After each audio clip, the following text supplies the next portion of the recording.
Hello, this is George Senda, the guy from Pittsburgh, and this morning we're hearing about two items. The terrorist Mateen, who had a Florida security guard license and a firearms license. Born in America with Afghan parents, he hated gays, radical Islamists. ISIS this morning claimed responsibility for the attack, and they were cheering in the Middle East. And in Santa Monica, a man was seen sitting in his car. He claimed he had friends that he was waiting for, quote unquote. Well, his friends weren't friends. They were automatic weapons and explosives, and he was waiting for the gay pride event to start. Now, we had in Orlando Puerto Rican Pride Week, Gay Pride Week, and Ramadan. And as we know, we've seen gays tortured, thrown off of buildings, raped, killed, beheaded in the Middle East by ISIS. And yet, of course, we will probably hear how this is terrible, how we have to control guns. The calls for that are already happening. And where was Hillary Clinton during all this? Was she getting her nether regions gently stroked by a lesbian? Who knows? But it was hours before she made a public statement. And Obama gave a speech where he said these people were going to this nightclub to express their rights and their views. That is the stupidest thing I've ever heard. They're going to a nightclub on a Saturday night to go where everybody goes to a nightclub on the weekend to have fun.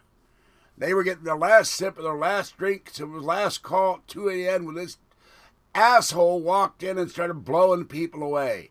And I'll tell you something, this America's chickens have come to roost, as Reverend Wright said, but it's America's liberal chickens, because they've stopped us from getting guns at every turn. The crazed Ninth Circuit Court decided that overturned their own decision at the urging of California's Attorney General Kamala Harris, who's now running in a two-woman race for the Democrat U.S. Senator spot because there were too many Republicans and strange people on the ballot that canceled everybody out. And she nagged them until they overturned their own decision, saying that you do have a right to concealed carry. And of course, that will go to the Supremes. And we have a 4-4 deadlock in the Supreme Court, and many of those are anti-gun. So, and if Hillary has said, and so has a Democratic National Chair member, that people should not allowed to own guns. And Hillary wants to get rid of the Second Amendment. Now, some of these people in this nightclub have been allowed to conceal carry, and as Alex Jones said today, these people target liberal areas, they target soft areas where you're not allowed to carry weapons, like nightclubs. Well, maybe if they were allowed to concealed carry, some of these people might still be alive today. This guy had an automatic weapon, but he didn't start blowing people away immediately, and he took hostages. And one poor kid who was there with his boyfriend was in a bathroom cowering. He texted his mother saying, we're in the bathroom, we're hiding, and I love you, Mommy. And the mother was in hysterics. And that's very sad, and I feel so sad for the families of these victims. But there will be more of this.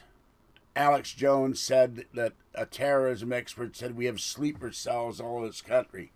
But what does the President of the United States do? He denies radical Islamist terror. He calls terrorism workplace violence, and you may remember he called ISIS the Junior Varsity. Well, the Junior Varsity is striking back. And you're going to see more and more calls for gun control to try to promote an atmosphere of fear and anti-gun to ensure the election of Hillary the Shrew Clinton.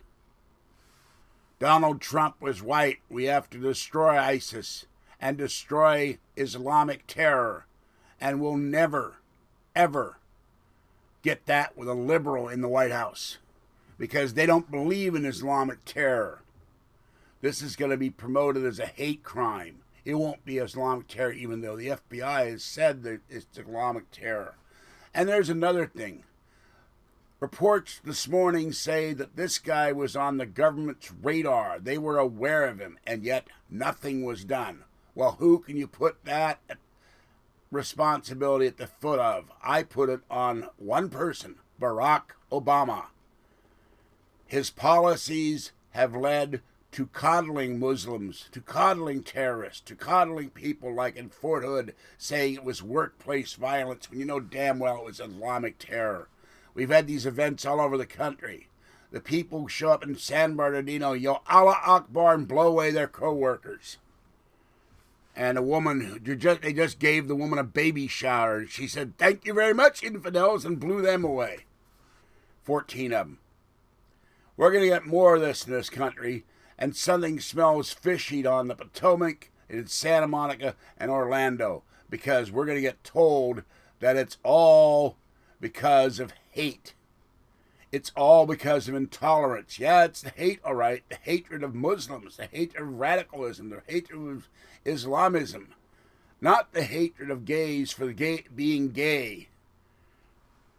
These people hate gays. They throw them off of rooftops. They behead them. They rape them. They kill them. They burn them. We've seen it. We've heard about it. But this is anti-gay. Yeah, it's anti-gay by a bunch of thugs who need to be exterminated. All right, this is George Senda, the guy from Pittsburgh. I've said my piece on this. I'll be back later in another video. Have a great day and be safe out there. And if you're smart, go get yourself a gun. Bye-bye.